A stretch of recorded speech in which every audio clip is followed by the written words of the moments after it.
అనేక కుటుంబాలు, పాస్టర్ గారు మేము చాలా దయనీయమైన పరిస్థితుల్లో ఉన్నాం, ఇబ్బంది పడుతున్నాం, కొన్ని పరిస్థితులు మేము ఎవరికి చెప్పుకోలేకపోతున్నాం అని చెప్పిన సందర్భాలు ఉన్నాయి.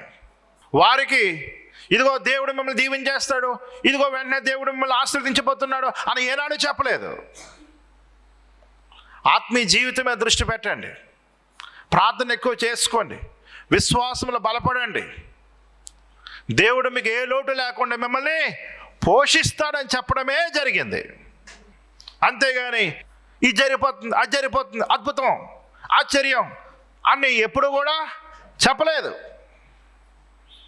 ఎందుకు చెప్పలేదు అంటే దేవుడు చెప్పింది మనం ఏం చెప్తాం? ఈ నోట్ని ఒక మాట రిలీజ్ అవ్వాలంటే పరలోకంలోని ఆర్డర్స్ ఉండాలి. దేవునికి స్తోత్రం.